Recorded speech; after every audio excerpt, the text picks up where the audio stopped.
Hi, this is Charlie giving you Friday's market commentary. Unfortunately, I can't do live trading this morning because I'm heading off to the airport in just over an hour. It's 8 a.m. now, and I've got to get all ready for that and get this out to you. So, no live trading this morning. Maybe I could do some on Monday actually instead. There you go. What was I going to say? Right, we just had a fantastic 2 days in the live trading room and with the visitors, and it was a terrific 2 days. Lots of positive feedback. It was a real buzz in there with all the questions being asked, and for them to get to see what we do on a day-to-day basis.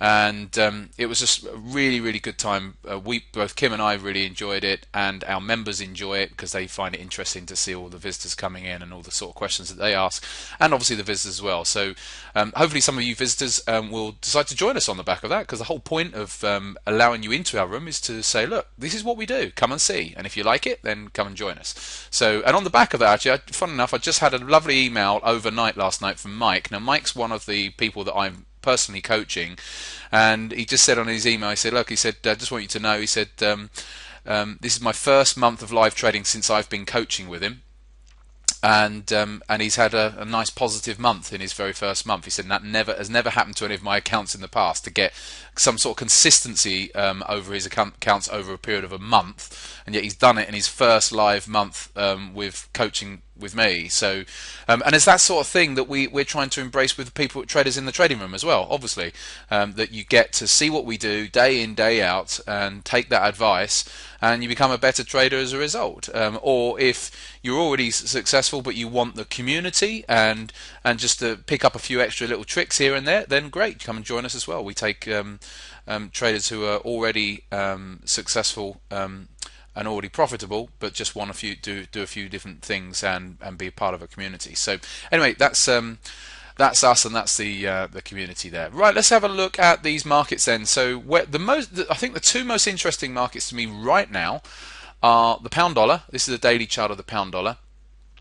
Because it's come obviously all the way back up into this range now, and the potential is that if we break this just over 161 zone, then it's got a fast track up to 162, and then once we get up to there, we've got to be looking back out to, if you remember, because I've been talking about this over several months now, back out to this weekly time frame where we've got these highs up here, which I do think are going to break at some point. We're going to be heading up to that 164, 165 zone. So we've got to keep our eye on this pound dollar, because at some point it's going to want to go for that. The only thing is on this time frame now that we've done a double top, and there's always the potential when we come up here and it'll then come off again on the third attempt, and maybe it'll go on the fourth, but we still have to trade it even on the third attempt, because we don't know for certain if it is going to back off. So, but certainly it's looking interesting at this stage. We want to see if it's going to break up, obviously get above 161.10 sort of zone, and then if it's got the momentum, then that should carry it back up to 162. So well worth keeping an eye on the pound dollar there over the coming days if that one does break. And the other one that's interesting right now is the Aussie dollar. The Aussie dollar it's coming to its bands here just yesterday, and I was saying to the guys in the room, look, if this stays into its bands, then we should be looking at a move up to the upper band here. So it could want to test the lower band again, which is in the 93.20 zone, and just retest this lower zone here. But if it does that today, so be it. I'm still going to be looking for this Aussie dollar to be coming back up again. So if we look at an hourly chart, it's had a bit of a move up since yesterday, had a plunge down overnight into yesterday morning, then it's gradually been coming up, and now it's just meandering for the last several hours, but I would be looking for it to come back up into this 93.60 to 70 zone at the very least. So well worthwhile keeping an eye on that one, and it could even get up to 94. Whether it'll do it today or not, I don't know. I'm not going to be here, and I would know if I was here because I'd be able to see the momentum. At the moment, it has got positive momentum. It's just in like a pullback phase at the moment on the smaller time frame charts. So we'll see if it's going to then pick up again later on. But well worthwhile watching Aussie dollar either for today or into the early part of next week. That could be one I'll be trading early part of next week. And the other one that's really fascinating me at the moment is the dollar yen. You're going to have to sort of ignore this chart because this is incorrect. They're daily data is incorrect for some reason here today. It's not actually done a huge gap up, but nevertheless, the dollar yen is into this prior resistance zone at the moment, and it's diverging. It keeps on diverging on the intraday time frame. So it's diverging on the 4-hour charts, and it's diverging on the hourly charts. So it's interesting to me to see what it actually is going to do. I suspect it's going to need a pause soon because of those divergences. So then that pause could start as early as today. So let's keep an eye on that one as well. But certainly I think it's close to a pause. If I'm wrong, fine. It could want to go up and hit 150, obviously, because that's the prior highs up there.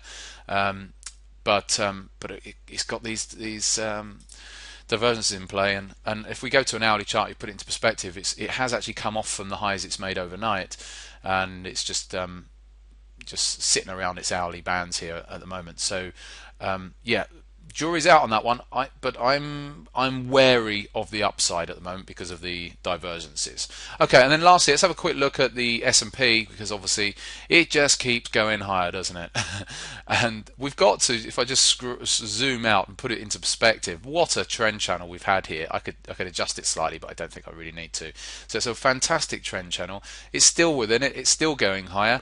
And I was saying to some of the guys yesterday, they were sort of asking, well, what's going to happen with the S&P? Well, it just keeps going higher is happening with it, and until we see I thought that we had a key reversal day last week in the futures markets, and we did, and it's just breached it. So that just gave that gave the initial signal that this could be it, and we could be going lower, but then it turned straight back round, and so there was no confirmation of that. But and now it's broken the highs. Then obviously that's eradicated that signal. So what do we look for? Well, it carries on going high until proven otherwise. Maybe it's going to come up to the upper trend channel line. We could be going a lot higher, but I doubt it. But that high, because that would be taking us up to like 2,000. But who knows? Who knows? Don't stand in the way of it. If for those bears out there who want to be short the S&P, wait at least until you get the 8 and 21 moving averages cross to the downside. But other than that, don't stand in the way of it, because it's going up. That's the trend. Right, have a fabulous one. I'll be back on Monday, and I'll do some live trading with you then.